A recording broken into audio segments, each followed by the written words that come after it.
সকালবেলায় কি রান্না করব ভাবতে ভাবতে ভাবলাম যে ওইরকম কিছুই না করে একটা ইলিশ ভেজে দেই। বাসায় যেহেতু ৩ জন মানুষ ছিল তাই ৩টা ছোট ছোট ইলিশ বের করেছিলাম। আমার ভিডিও যারা নিয়মিত দেখে তো তারা এই ইলিশ মাছগুলো দেখে চিনতে পারবে। সেই দিন আমার হাজবেন্ড বাজার থেকে ইলিশ মাছগুলো নিয়ে আসছিল। তো ভাবলাম আজকে খেয়ে দেখি কেমন লাগে। তো তার জন্য আমি সবসময় ইলিশ মাছ একটা ছোট স্পুন দিয়ে ছাড়িয়ে নিয়ে আসছি এগুলো। দা দিয়ে ছাড়ানো যায়, কিন্তু দা দিয়ে ছাড়াতে গেলে একটু ছুলে ছালে যায়, তাই আমি চামিচ দিয়ে সবসময় ছাড়াই। তো একটু সময় বেশি লাগছিল, মানে কেমন জানি ছুলছিলই না। তো বুঝতেই পারছেন, তার জন্য আমি তাড়াতাড়ি করে এগুলো ছুলে নিয়েছিলাম। ভিডিওটা একটু স্কিপ করে দিয়েছি।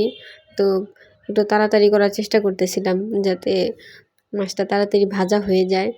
তো আমার ছোলা প্রায় শেষ হয়ে গেছে। এই তো আমি মাছগুলোকে ছুলে ধুয়ে নিয়েছি। এখন আমি মাছগুলোকে কেটে নেব। একদম ক্লিন হয়ে গেছে।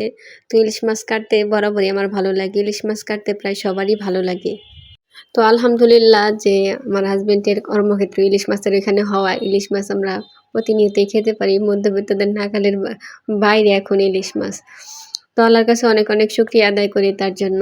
তো ইলিশ মাছটাকে কথা বলতে বলতে আমার কাটা হয়ে গেছে। যেহেতু আমি আস্তই ভেজে নিব তাই আমি আর খণ্ড করছিলাম না। ভেতর থেকে নাড়ি-ভুড়ি যে পেটটা কেটে সবকিছু বের করে দিচ্ছিলাম এবং ভেতরে যেন লবণ মরিচ সব ঢুকে তার জন্য আমি এই যে একটু কাটা কাটা করে দিচ্ছিলাম, যাতে ভেতরে লবণ মরিচ ঢুকে এবং খেতে অনেকটা ভালো লাগে। এই যে কাটা হয়ে গেছে। তো ওই যে আমি সবগুলাই কেটে নিয়েছি এভাবে। এখন ধুয়ে সবগুলো ময় মশলা মাখিয়ে ভেজে নেব। তো আমি এখানে লবণ দিয়ে দিলাম, অল্প একটু ধনিয়া গুঁড়া দিলাম, একদমই সামান্য, একটু মরিচের গুঁড়া আর একটু হলুদের গুঁড়া দিয়ে ভালোভাবে একদম মাখাতে হবে।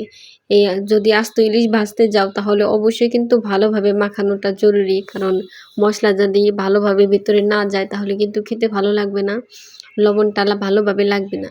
তো আঙুল দিয়ে কাটার ফাঁক দিয়ে হাত দিয়ে ময় মশলা ভালোভাবে ঢুকিয়ে দিতে হবে, যাতে খাওয়ার সময় সব জায়গাতে লবণ এবং মরিচের টেস্টটা পাওয়া যায়। এই যে আমি যেভাবে মাখিয়ে নিচ্ছি ঠিক সেমভাবেই মাখিয়ে নিতে হবে। তোমার মাখানো হয়ে গেছে। এই যে আমি একটা তুলে দেখাচ্ছি। এখন আমি ভাজার প্রসেসে চলে যাব। আগে থেকে আমি সরিষার তেলটা প্রিহিট করে নিয়েছি। এখন আমি আস্তে আস্তে একটা একটা করে ইলিশ মাছগুলো এখানে দিয়ে দিব।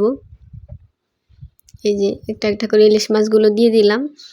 আমি হাত দিয়ে নাড়া দিচ্ছিলাম। তো যাই হোক, এখন আমি আস্তে আস্তে এগুলো ভেজে নেব। অবশ্যই মাছগুলো ভাজার ক্ষেত্রে সময় নিয়ে ভাজতে হয়, তা না হলে উপরে পুড়ে যাবে এবং ভেতরে কাঁচা থেকে যাবে। এভাবে আমি কিছুক্ষণ ভেজে নেব।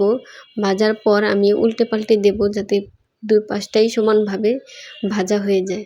এই যে এক পাশটা অনেকটাই হয়ে আসছে, তাই আমি আরেকটু উল্টে দিচ্ছিলাম, যাতে সমানভাবে ২ পিঠ সুন্দরভাবে ভাজা হয়ে যায়।